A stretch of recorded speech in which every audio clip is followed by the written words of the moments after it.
Flipkart is strapping on its running shoes for another shot at the quick commerce race. Earlier in March, the e-commerce giant announced plans to turbocharge its same-day delivery services across 20 cities. Flipkart's latest attempt at cracking the hyper-local, hyper-delivery challenge comes within 2 years of scaling down its 90-minute Flipkart quick offering, calling it unsustainable. Now, Flipkart's return to the racetrack and lining up besides quick runners like Blinkit, Instamart and Zepto is making us all question why again. Why now? Well, quick commerce players in India have turned criticism into conviction. They've been able to sustain the COVID-led momentum that received between 2019 to 2022 by registering a 77% growth in GMV last year. And this is despite 2023 being a slow consumption year, which led to nominal growth of the overall e-commerce market. As per Redseer, as of 2023, the overall quick commerce GMV stood at 3 billion, pretty much equally split between Blinkit, Instamart and Zepto. Now, they've only scratched the surface. JM Financial says their combined GMV could surge to $45 billion once they catch the fancy of India's affluent shopper base, about 30 million households whose purchase patterns Q-commerce players have mastered, and accordingly are now offering a wide selection of inventory and experience, including jerseys during the Cricket World Cup, roses and bouquets on Valentine's Day. These have all turned out to be big revenue churners. In fact, the quick runners have ventured into e-commerce territory with electronics, home appliances, fashion, lifestyle, cosmetics and more, while unlocking a lucrative distribution channel for large FMCG players and D2C brands. Now, this has meant that the average order value and revenue, commissions, dark store utilization are all rising while bringing down costs, enabling the quick commerce players to display strong unit economics. 2024 is the year when the top three players expect to turn EBITDA profitable. Dipinder Goyal says Blinkit will create more shareholder value than Zomato can over the next 10 years. Sriharsha Majeti says Instamart can be 50 times the size of food delivery, which is slowing. Zepto's Aadit Palicha has made the boldest statement yet, underlying the topic of the discussion on the show today. In a LinkedIn post, he writes, 2024 will be the year people realize that quick commerce represents another Amazon, Flipkart level outcome in internet in India. Now, do remember, ONDC is also gaining steam in the background as e-commerce goes hyper. So hello and welcome to Young Turks, India's longest running show on startups and entrepreneurship. I'm Shereen Bhan, and joining me now on the program, Aadit Palicha, co-founder and CEO of Zepto, and Anshoo Sharma, the co-founder and CEO of Magicpin. Gentlemen, many thanks for joining us here on CNBC-TV18. Aadit, let me come to you.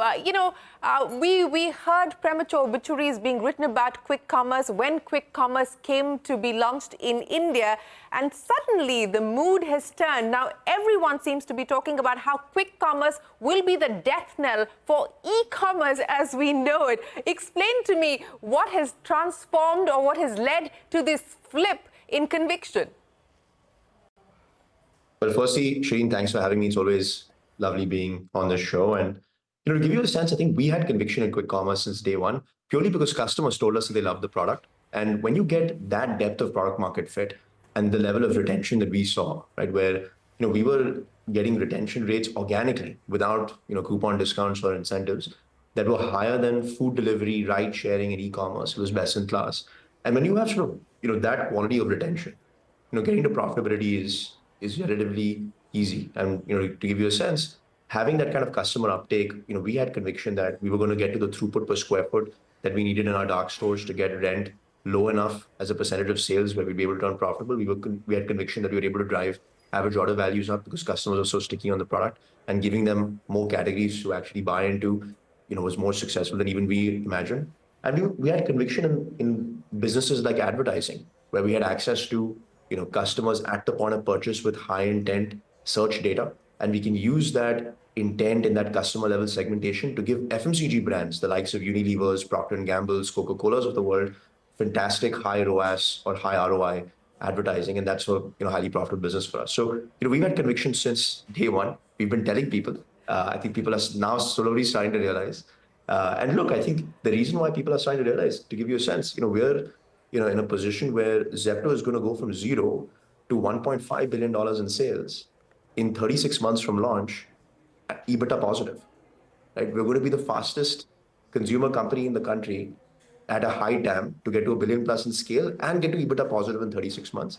There's no better return on equity story that's ever existed in Internet India. And when you see those numbers, right, that's when it becomes very clear that this is not only a crazy TAM business with a high market opportunity, but it's also going to be the fastest business or vertical of business to turn profitable, at least in high TAM consumer internet. Well, there are lots of claims being made here on the program there, Aadit.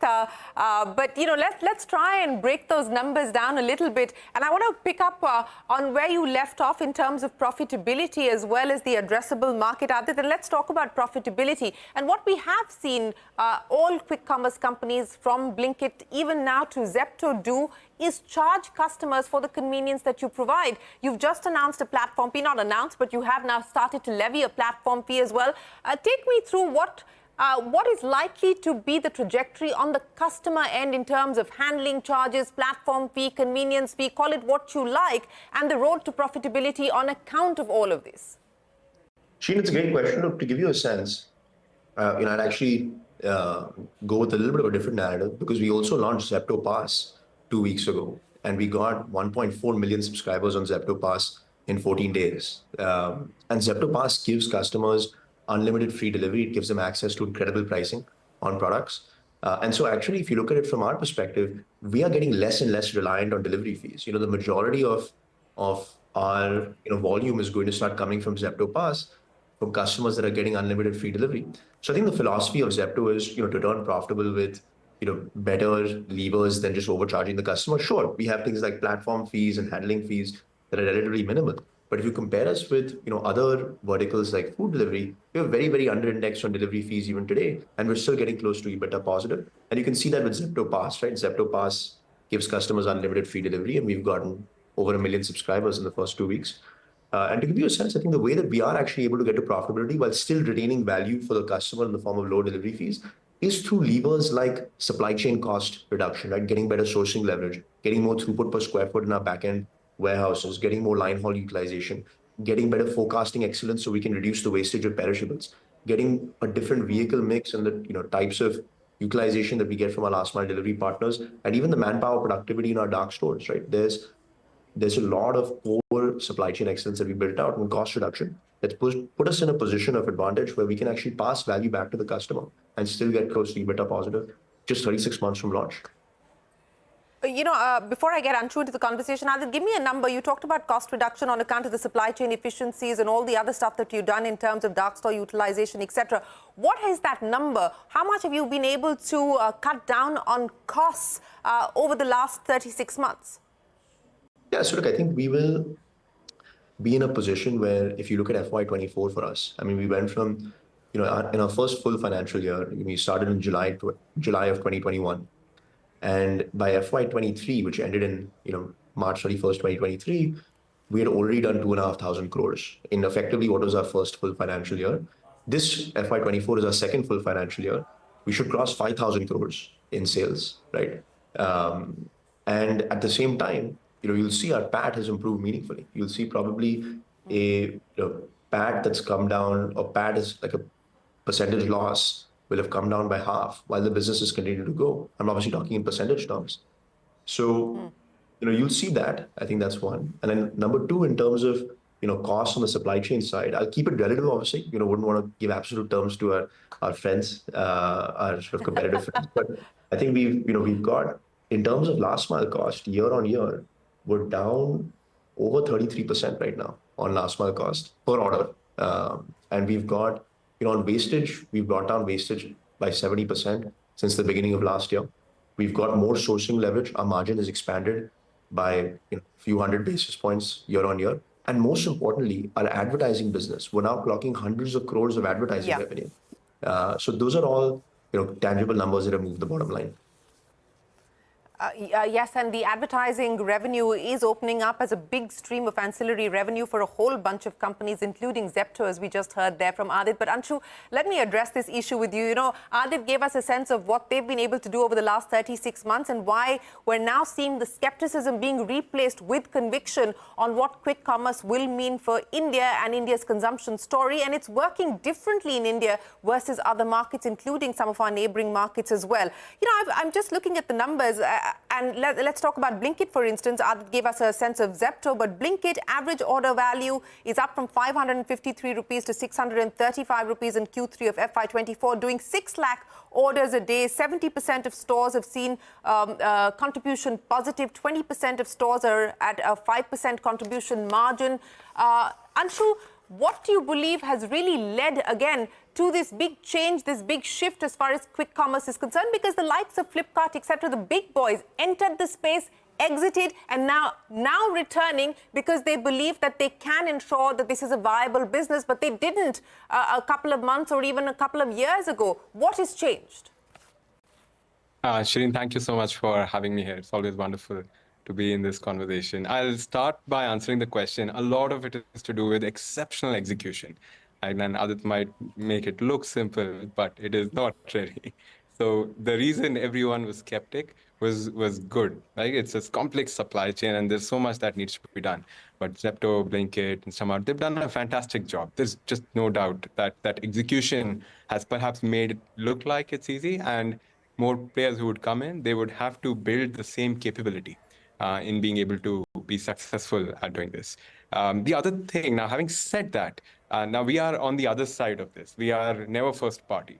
And I'll tell you a little bit about the context here is that India's retail is $1 trillion, right? That 90% of that retail is offline, and it's built over a century.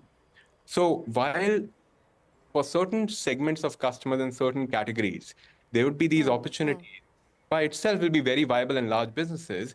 The larger opportunity around retail in India and digitizing is still phenomenal. So, and as more and more technology is becoming available, being able to bring millions of local retailers in our country online becomes more and more viable. And these retailers provide their own set of values, whether it's assortment, the prices, the familiarity, and a bunch of things that are associated with that. So my sense is that this execution has shown that there is a business model that exists in quick commerce as we know it. However, having said that, the retail ecosystem and the offline retail coming online through programs like what Magicpin does or what can happen via ONDC is by itself a many times bigger opportunity, which is also starting to come together now. No, you're absolutely right, and I'm glad that you pointed that out. So let's just talk about the ONDC, because and what that could potentially do to transform the retail landscape, as you pointed out, Anshu. And you were one of the first to get onto the ONDC bandwagon. Take me through what that experience has been like and what you foresee with more players coming on board. So we started with something very simple. We put our retailers, and we have 1.5 lakh retailers that we put on the network, and then nothing much happened for a while. But then we realized there are missing pieces to the puzzle. We created a SaaS-like offering similar to what Shopify does and started to give it to large, what ONDC calls buyer apps. These are largely large demand surfaces like Paytm, Ola, now Tata Digital. And that simplified the consumer journey. And once that started to happen, then you could start to see thousands, like tens of thousands of orders, and now 100,000 of orders started to come via the network to our merchant partners. So that piece is now getting built. And while with any new system, and especially this system is more complex because the order is hopping across multiple organizations to actually get delivered. But as more and more standardization is happening, it's becoming seamless, and the experience is high quality. The retailers are contributing. They want more avenues to be able to sell from more demand pipes. And the economics of this model are just inherently stronger. Just one part which I'd say the potential of what this can become is that any large demand surface can be readily converted into e-commerce, provided that these ONDC in a box like tools exist and retailers can start to bring that together with large demand side apps.